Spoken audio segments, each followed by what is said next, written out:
Bonsoir à toutes et à tous et merci de nous rejoindre sur Canal 3 Niger pour votre émission de la semaine, l'entretien. Et cette semaine, notre invité est un diplomate, son Excellence Adani Ilo.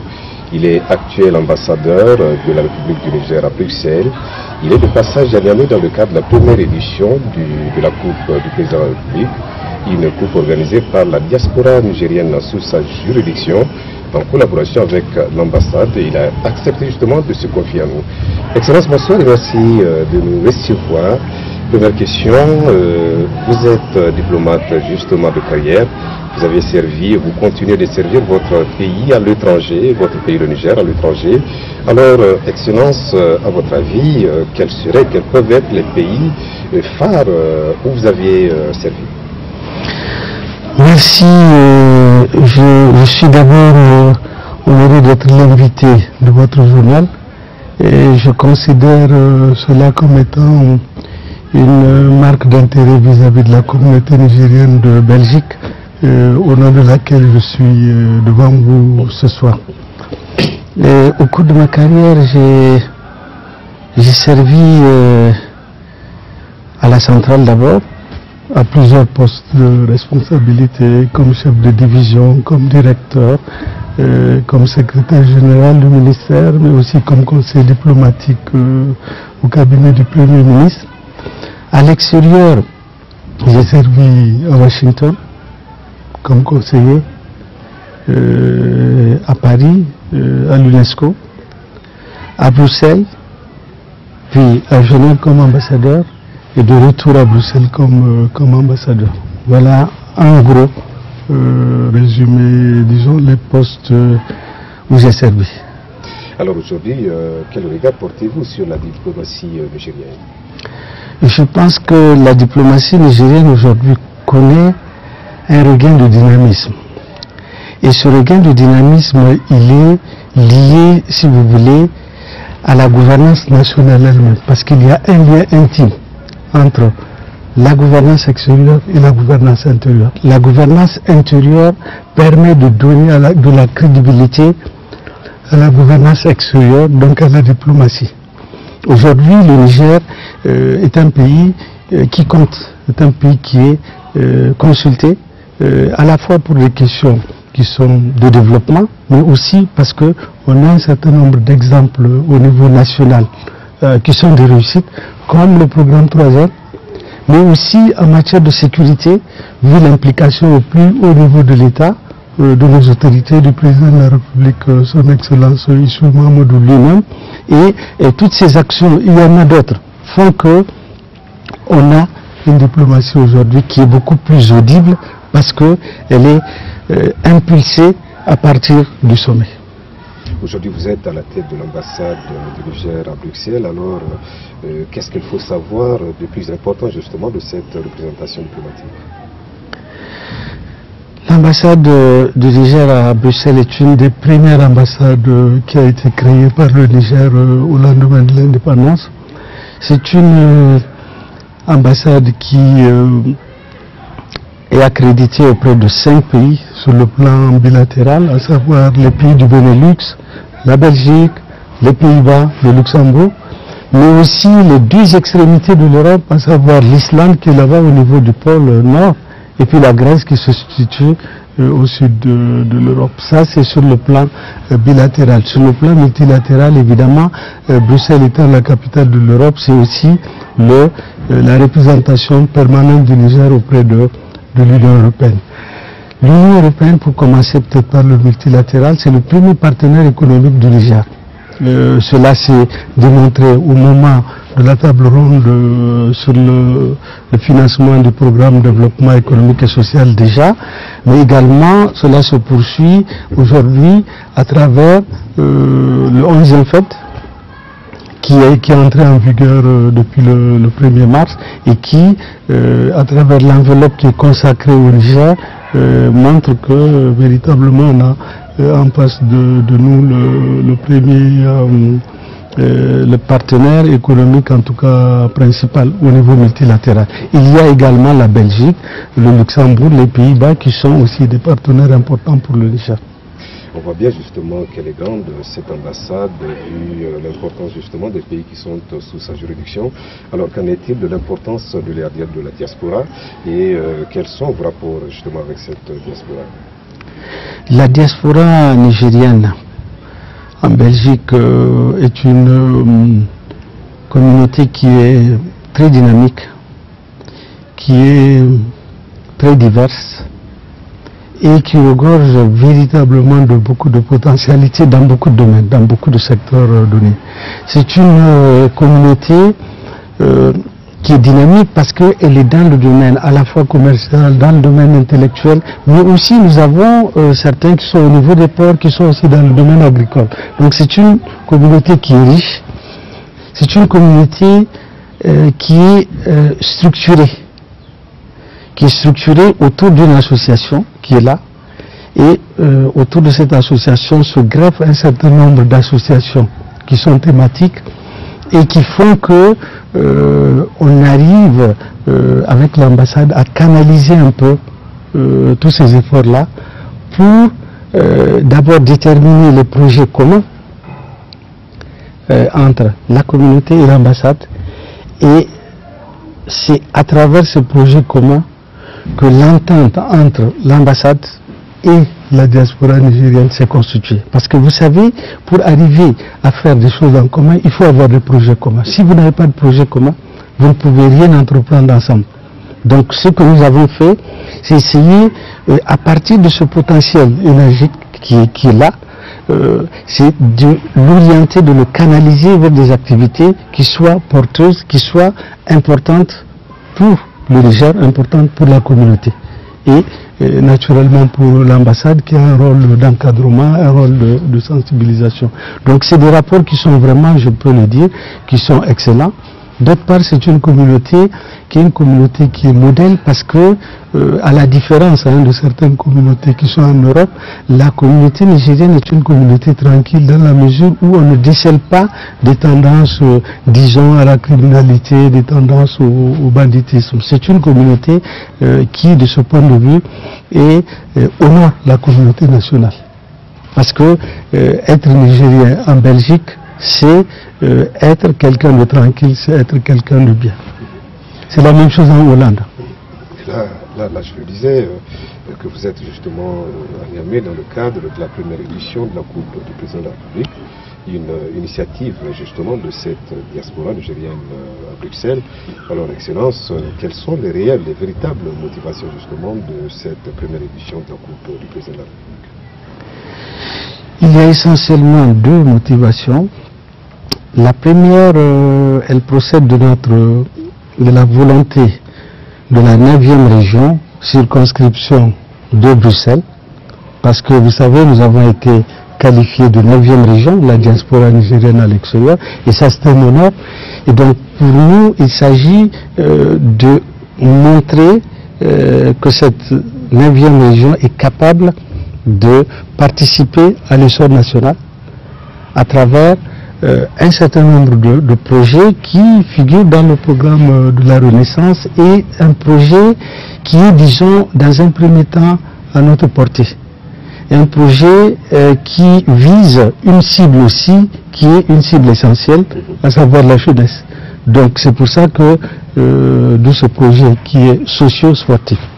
La deuxième raison, et qui est tout aussi essentielle, c'est qu'il s'agit pour nous de remercier le président de la République, son Excellence Issou Mahamadou, pour avoir concrétisé une promesse qu'il a faite à la diaspora nigérienne, une promesse qu'il a faite aussi à Bruxelles en direct à la communauté nigérienne de Belgique, tendant à accepter la modification du code de la nationalité nigérienne qui était en tout cas assez sévère pour la communauté à l'extérieur. Donc cette promesse ayant été concrétisée, nous avons à travers cette activité, nous voulons le remercier, lui, le gouvernement, mais également l'Assemblée nationale qui a accepté de voter cette loi.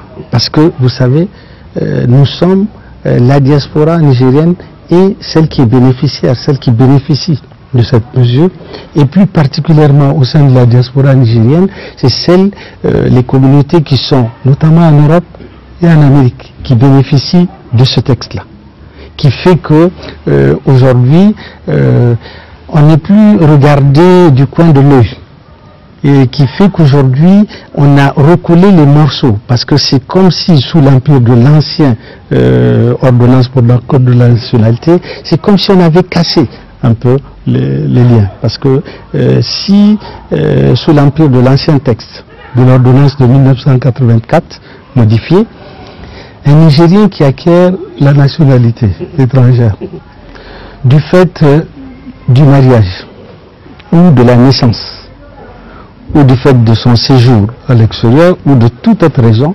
perd de jure la nationalité nigérienne. Vous avez des enfants qui sont nés et tout simplement parce que leurs parents sont à l'extérieur, et nous en avons beaucoup. Donc, sous l'empire de l'ancien texte, il est difficile de leur délivrer un acte d'état civil nigérien. Donc, la nouvelle loi répare un certain nombre de choses et réintègre les Nigériens de la diaspora dans la communauté nationale. Il leur permet de pouvoir arriver à Niamey. Vous savez, à l'aéroport de Niamey, c'est une appréhension pour certains Nigériens de l'extérieur avant d'arriver, parce qu'on peut vous retirer votre passeport, tout simplement parce que par imprudence, vous avez montré un papier qui est étranger.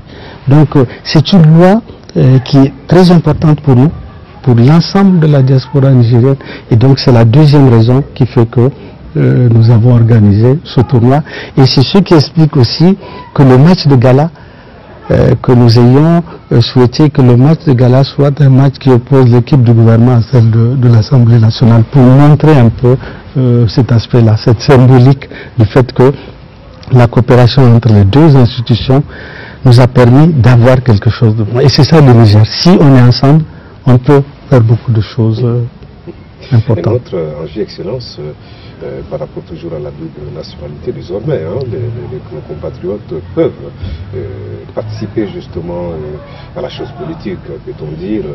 Bientôt, c'est les élections qui vont se dérouler, et partant justement de cette modification, c'est une possibilité qui est offerte justement à nos compatriotes d'y participer. Alors, aujourd'hui, vous en êtes, est-ce que l'ambassade serait en train quand même d'œuvrer en ce sens? Oui, monsieur, l'ambassade est en train d'œuvrer dans ce sens. Aussitôt que la loi a été promulguée, nous sommes empressés parce qu'on voulait ça. Donc, quand nous avons eu la loi, nous nous sommes mis, disons, en ordre de marche, en ordre de bataille, en commençant d'abord par la délivrance d'un certain nombre d'actes d'état civil, des actes de naissance, les cartes consulaires, etc., qu'on ne pouvait pas délivrer avant. Donc nous avons déjà mis la machine en marche pour pouvoir délivrer le maximum d'actes d'état civil à la communauté qui ne l'avait pas. Deuxièmement et surtout, nous avons engagé une opération de recensement administratif, je pèse bien le terme, de recensement administratif des Nigériens en Belgique, mais aussi en Hollande, parce que vous savez, les termes souvent sont importants, parce que le recensement administratif, lui, il relève des prérogatives de toutes les circonscriptions administratives du Niger, qu'elles soient ambassades, qu'elles soient régions, qu'elles soient départements, etc., qu'elles soient communes. Donc, ça, c'est les responsabilités de la circonscription administrative. Le recensement électoral, lui, il relève de la responsabilité de la CENI. Mais lui, le recensement administratif permet, disons, de mieux clarifier, en tout cas, à l'extérieur, les autres recensements. Parce que, comme vous le savez, à l'extérieur, l'opération de recensement est beaucoup plus difficile. Parce que vous ne pouvez pas, ici, à Niamey, vous voulez recenser, vous faites du porte-à-porte. Mais si vous allez à Bruxelles, dans le voisinage de l'ambassade du Niger, il n'y a aucun Nigérien.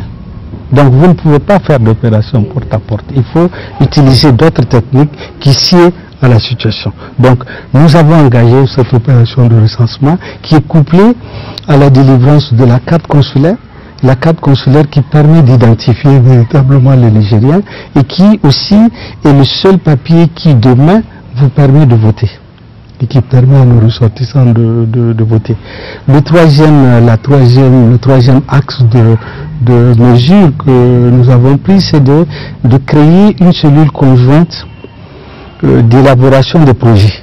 Cellule conjointe entre l'ambassade et puis l'association des ressortissants nigériens, et qui est une sorte de brainstorming, mais aussi qui est une sorte de machine pour confectionner des projets, aider les gens de notre diaspora qui souvent certains ont des moyens, mais qui au niveau de la capacité d'élaboration de projets est souvent un peu faible, et donc on a cette cellule-là qui permet aux Nigériens de la diaspora de pouvoir confectionner des projets qui soient intéressants pour eux, aussi bien en Belgique, mais aussi des projets surtout qui sont orientés vers le développement du pays, vers l'investissement du pays, et ça parce que en plus de cette mesure, il y a eu les retombées du forum de la diaspora qui a été organisé par le ministre d'État, ministre des Affaires étrangères il y a quelques années de cela, à l'issue duquel il y a un certain nombre de décisions qui ont été prises pour favoriser, canaliser les investissements de la communauté nigérienne dans son ensemble vers le Niger.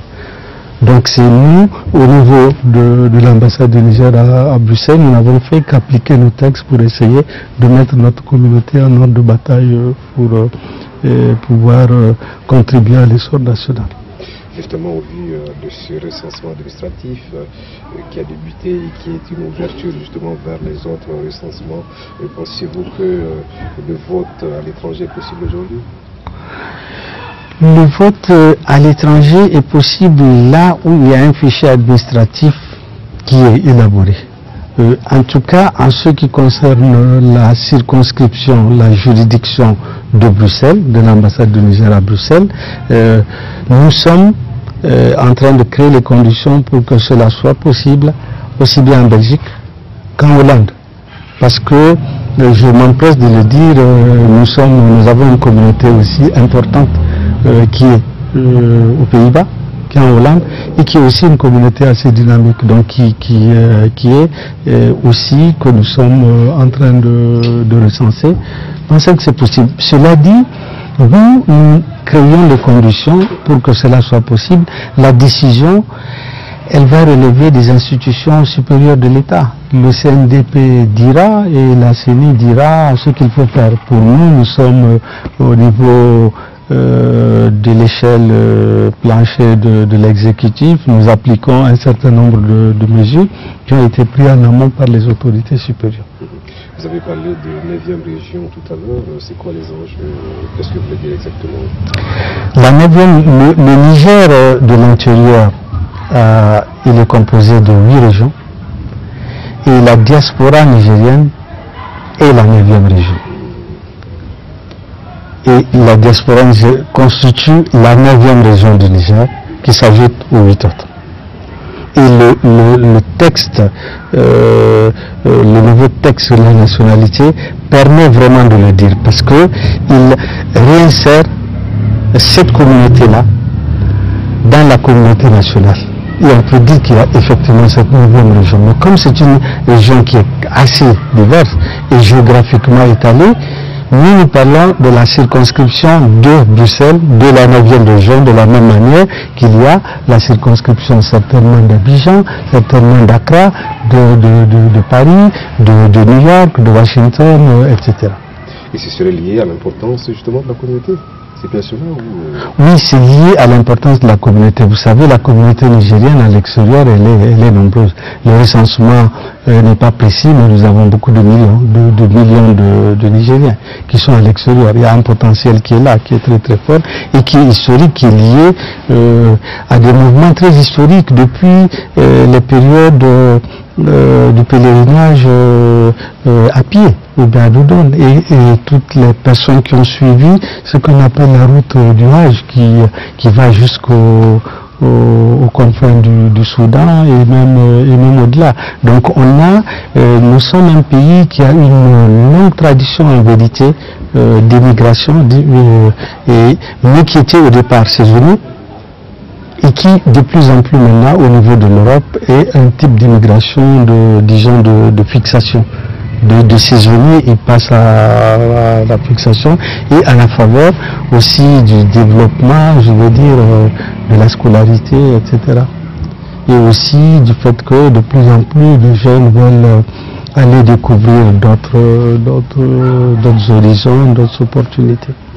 Excellence, vous êtes à la première édition justement de la Coupe du Président de la République, alors certainement qu'il y aura une deuxième. Je suis convaincu que vu l'engouement que j'ai vu auprès des jeunes, la ferveur que j'ai vue au cours des matchs que j'ai suivis, nous allons certainement avoir une deuxième édition. Nous ne savons pas où, on verra avec les autorités supérieures. Il y aura certainement une deuxième qui va être dans une région du Niger qu'on ne connaît pas, mais on verra avec les autorités quelle sera cette région. Parce que, vous savez, à travers ce projet, il y a aussi pour nous la possibilité de découvrir, de promouvoir non seulement les jeunes dans le sport, mais aussi de découvrir des talents dont on peut faire la promotion aussi à l'extérieur, d'une part. D'autre part, il s'agit pour nous également de faire venir des talents nigériens qui existent en Belgique, qui existent en Hollande, des jeunes joueurs, et qui peuvent devenir joueurs dans les équipes nationales ici. Nous avons déjà fait un premier test. Il y a un jeune Nigérien de Belgique qui était venu dans le cadre de la CAN Junior qui s'est passé il y a quelque temps. Donc il s'agit pour nous de créer un système de vase communicant qui permet d'échanger entre la communauté nationale et la communauté aussi la diaspora à l'extérieur pour que à travers le sport on puisse voir cet échange et si l'essai est réussi, pourquoi pas aller dans d'autres secteurs. Mais pour l'instant, on a choisi le sport parce que c'est ce qui est à notre portée et c'est aussi ce qui suscite l'engouement des jeunes parce que vous savez, la jeunesse aussi c'est notre avenir et pour nous, il vaut mieux commencer par la jeunesse et puis on verra après. Excellence, votre mot de la fin. Je voudrais que l'ensemble de la communauté nigérienne de l'intérieur, l'ensemble de la communauté nationale considère la diaspora nigérienne à l'extérieur, la communauté nigérienne de l'extérieur comme étant véritablement partie intégrante de la communauté nationale. Je souhaite qu'il y ait ce regard-là de la communauté nationale pour la communauté nigérienne qui est à l'extérieur parce qu'elle le mérite. Et parce qu'aujourd'hui, les conditions qui sont réunies permettent à cette communauté-là véritablement de participer à l'histoire nationale. Et il y a un potentiel qui est là. C'est la meilleure manière pour nous de mobiliser cette énergie-là vers le Niger. Si on peut changer ce regard, je pense qu'on aura réussi beaucoup de choses. Merci Excellence pour cet entretien que vous avez bien voulu nous accorder en dépit justement de toutes vos préoccupations. Chers à tous les spectateurs de Canal 3 Niger, nous sommes à la fin de cet entretien. Nous recevions pour vous son Excellence Adani Ilo. Il est ambassadeur de la République du Niger à Bruxelles. Merci d'avoir suivi, ce sera la prochaine.